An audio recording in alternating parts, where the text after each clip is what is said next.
Esse vídeo é um oferecimento da Catolé Suplementos, a sua loja de suplementos em Catolé do Rocha.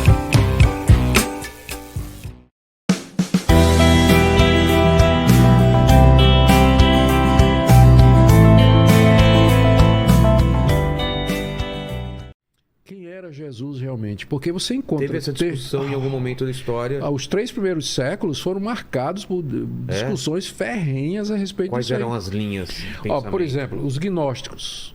Os gnósticos chegaram, que é uma das primeiras seitas do cristianismo. Eles chegaram assim e disseram: Jesus não tinha um corpo real, ele não era humano. Ele era porque é Deus? ele era um fantasma, um holograma. Materializava e sumia. Era um holograma. Você podia meter a mão e atravessava. Então, foi rejeitado. Você tinha os nestorianos, que eles diziam que havia 2 pessoas. Havia o Jesus humano e o Cristo divino. Em uma pessoa só? Eram 2 pessoas ali dentro, né? Eram 2 pessoas. Você tinha gente que enfatizava a natureza humana em detrimento da natureza divina. E você tinha gente que exaltava a natureza humana em detrimento da natureza divina, embora esse grupo era menor, isso é mais para cá, com o correr da história da igreja. Mais recente. Mais recente. E a conclusão a que se chegou depois de séculos de debate a respeito da pessoa de Cristo, e que isso está muito bem expresso no Credo Niceno, é que ele é uma pessoa, ele é uma, não são 2. E aí rejeitou-se na história. Ele é um indivíduo. Só que esse indivíduo, ele tem 2 naturezas. A natureza divina e a natureza humana. As 2 naturezas não se misturam, elas não se confundem e elas não se separam. E tem coisas que na Bíblia é atribuída a uma e é atribuída a outra na mesma pessoa. Então Jesus pode genuinamente, dessa perspectiva, ele está lá no meio da multidão e chega uma mulher e toca nele e fica curada na hora. Aí Jesus se volta e diz: quem me tocou? Então a natureza de Deus curou aquela mulher sem que a natureza humana dele tivesse... Eu sei o que você vai dizer, sem que a natureza humana soubesse. Não, porque elas são inseparáveis. Lembra que eu disse? Elas são inseparáveis. Então, mas como ele diz quem me tocou? Pois é, porque ele é verdadeiramente homem. Ele não tem onisciência. Ele tem sentido. Porque ele é verdadeiramente Deus. Aí eu já não entendi. Pois é, meu filho. Aí eu me perdi. Você lembra do mistério que a gente estava conversando aqui, da soberania de Deus? Sim. Então, tem algumas coisas... Só nesse caso. Tocou e foi curado. Foi curado. Isso. E ele disse: quem me tocou? Isso. Ele curou porque ele é Deus. Isso. E ao mesmo tempo, ele se surpreende com isso? Nossa! Adiante, quando ele prega um sermão para os discípulos dele, que é chamado Sermão do Monte das Oliveiras, ou Sermão Escatológico, que é o nome mais conhecido, em que ele narra, ele diz o que é que vai acontecer, inclusive com uma precisão extraordinária. O que é que vai acontecer com a humanidade antes dele voltar. Capítulo 13 do livro de Marcos, Evangelho de Marcos. Aí ele diz que ele termina dizendo que ele vai voltar.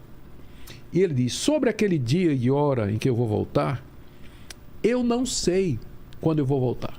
Só quem sabe é o Pai e os anjos, mas eu não sei. Então ele disse ali para os discípulos que ele não sabia. Agora, a resposta que a gente dá é que enquanto ele estava aqui, ele estava no que a gente chama de estado de humilhação. Não é que ele abriu mão de ser Deus. É que ele, ao adquirir uma natureza humana, trouxe com ela as suas limitações. Perfeito, entendi. Perfeito. As limitações da carne. Isso. Não cabia... Tem coisa que ele não sabia. Era impossível caber nesse corpo humano e se manifestava de vez em quando de algumas formas. Então dormia... Quer ver uma pergunta que é difícil você responder? Quem é que morreu na cruz? Se ele é Deus, Deus morre? Não. Mas ele morreu verdadeiramente. Então, essa é uma pergunta para a qual a gente não tem resposta e que se encaixa naquela mesma categoria Exato. que nós conversamos no início. Tem coisas no cristianismo que são consideradas mistério. Por exemplo, Mais uma. ele tinha fome.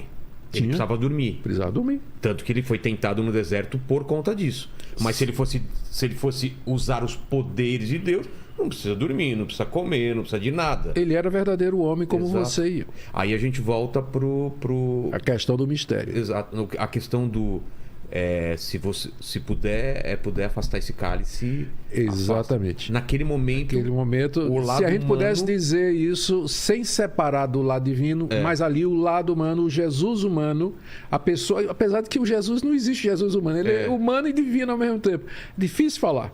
Então, Jesus, sendo homem, naquele momento, ele sentindo pressentindo, né, o sofrimento que ele antevendo o que ele ia passar. Porque ele é Deus, ele sabia já o que ia passar.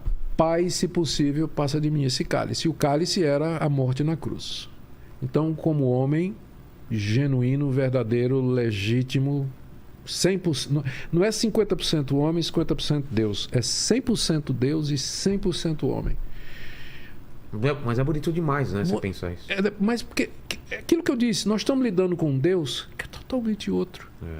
Ele consegue se fazer um de nós sem deixar de ser Deus e sem deixar de ser homem. Outro mistério, a Trindade. Não é três deuses. Então, tem algumas coisas no cristianismo que os cristãos históricos, eles preferem dizer, eu não sei. A Trindade é bíblica ou é uma coisa que veio depois? Não. Depende do que você quer dizer com bíblicas. Está na Bíblia? Não. Tem alguma coisa que justifique isso? Tem, aí sim. Ah, é? Tem, claro. Você não tem a palavra Trindade na Bíblia. Exato. Mas você Essa é a minha encontra dúvida. passagens que dizem que existe só um Deus, um único Deus, Criador dos céus e da terra, um Deus só. E ao mesmo tempo você encontra três pessoas na Bíblia que são dirigidas, ou que as pessoas se dirigem a ela, ou o texto se dirige a ela como sendo Deus. Então, Jesus é tratado como Deus. O Espírito Santo é tratado como Deus. É um episódio, por exemplo, lá em Atos, no capítulo 5, quando Ananias e Safira, eles tentam enganar o apóstolo Pedro numa questão financeira lá. O Pedro, por inspiração e revelação de Deus, descobre a trama e diz, por que vocês estão mentindo ao Espírito Santo? Vocês não mentiram ao homem, mas vocês mentiram a Deus. Então é evidente que na cabeça de Pedro, o Espírito Santo é Deus. Mais conhecido, Jesus disse, vão por todo mundo, batizem as pessoas que creem em mim em nome do Pai, do Filho e do Espírito Santo. Então, seria, no mínimo, blasfêmia você colocar o Espírito Santo e o Filho ao lado de Deus se eles não fossem da mesma categoria, né? Da mesma natureza. Entendi. Várias outras passagens, 1 Coríntios capítulo 12, quando Paulo fala lá dos dons espirituais, ele fala do Cristo que é o Senhor, fala de Deus o Pai, fala do Espírito Santo. No início da carta aos Efésios, capítulo 1, o que é que Deus fez? Deus planejou tudo, depois ele fala do Filho que executou tudo e depois do Espírito Santo que aplica tudo. É muito bonito, tem muitas passagens que a gente chama trinitárias.